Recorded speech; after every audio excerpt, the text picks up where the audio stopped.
The Pizza Hut in my hometown closed down recently, and it feels like a toxic relationship because they're gone.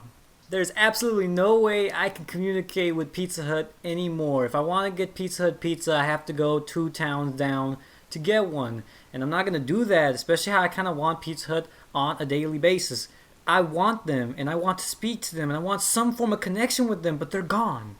It was kind of fucked up too because I got that Pizza Hut rewards app recently and I was so close to getting the 2 large pizzas for free. And I was like, damn it! So it's a toxic relationship. It's something I cannot grab anymore. They're gone and I have to accept that. And that's the same way how I feel about a lot of manga that I read. Because let me tell you, I do not really have time to watch anime anymore. So I kind of indulged myself in reading the manga. Because, yeah, I won't have time to watch the anime. But I can put in a couple of chapters occasionally throughout my day. That's not too hard. I'm a fast reader. But there comes a point where after I finish reading all the manga of a anime that got adapted for like a season, I start finding these original works that aren't adapted at all. They're, for now, 100% manga. And the thought that some of this shit's so obscure that it will probably never get an adaptation hurts me. It makes me feel bad, especially when you have lots of shonens and slice of lives anime getting produced every season and you don't get what you want. It makes you feel a little salty, kind of like Pizza Hut leaving your community. I read a manga called Hatsukoi Zombie, which I truly believe is revolutionary. I will die on that hill. Of course, it may seem generic to a few, but to me, it brought in a new gimmick. Seeing a spirit of the first love that everyone was never able to have, and only you and another person can see it, that seems interesting. Of course, it was kind of just an excuse to put ecchi pictures, but, you know, I thought the story stood on its own. And I felt physically moved by that story. Actually, I don't know. I felt moved by that story. It was one of the few manga where I was so invested in the story that I just could not stop reading until I was done. And when I was done, I felt empty. It was a horrible feeling, which then I continued to overindulge myself, trying to like seek that next high, like a heroin addict. I found multiple other mangas that I really enjoyed. Some of them really generic, like Bijin Onajishi Takizawa, I think that's what it's called. It's just a funny little slice of life about a romance in the workplace.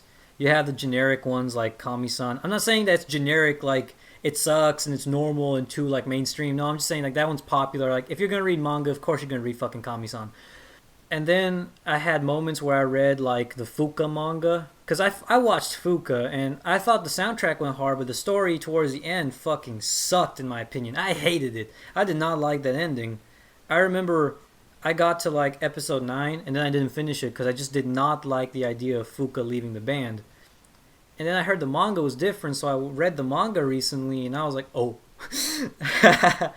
But the thing is, even though it was a shitty situation, and if they would have adapted it, then the story probably would not have sold, I still believe that it was a better ending, which it makes sense, because, you know, the author gets to make their own universe and play with the laws of that universe, doing whatever they want for however long they want. As long as it's successful, gets read, because, you know, if it's not good, then no one reads it and you're not going to get funded.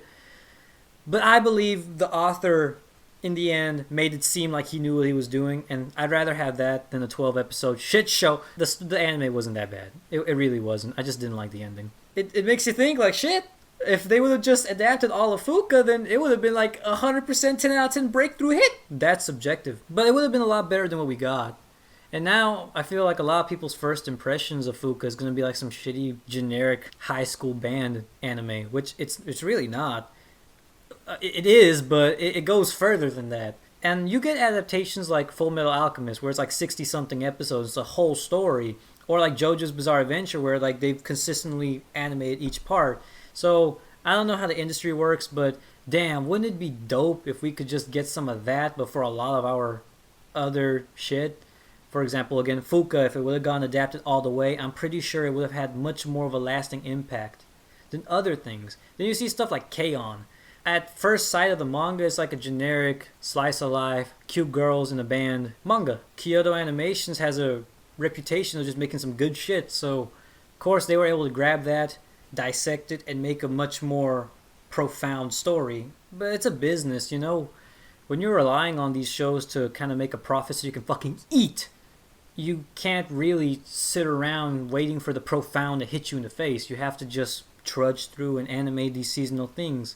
Plus, in the end, most of these animes are only there to advertise the manga because they want you to read it. Some animes are pretty good at doing that, like Gekkan Shoujo Nozaki-kun. That really did not need another season. It kind of showed you what it needed with the first one, and it persuaded me, and I'm sure various other people, to start reading the manga too, which, guess what? The manga's fucking funny. It's good. I don't see why they would animate another season, because there's not much...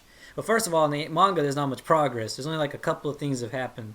But you don't really see a reason for them to animate another one. It's just going to be the same story again. So in that case, it works. And then you have stuff like Kaguya-sama Love is War, where in the beginning it feels like there's not going to be progress, but then there is progress, and then lately there's been a lot of fucking progress. So it does warrant a new season. But even they had a moment where no one was really sure if they would get another season either. Which they did. They even got a third one recently, so that's pretty cool. So when I see all these situations, it's truly by chance almost. Like, at least from my PP brain, I can't see really the inner workings of the industry. So there's no way for me, a normie, to predict what would get animated or not. So I can firmly say half of the shit I read will not get adapted.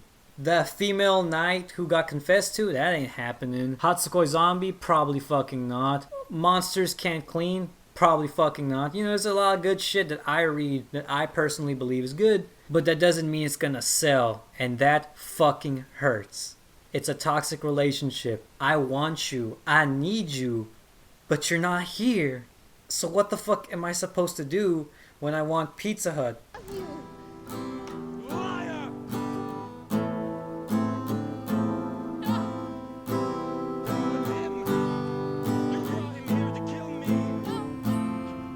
When I find myself in times of trouble, Mother Mary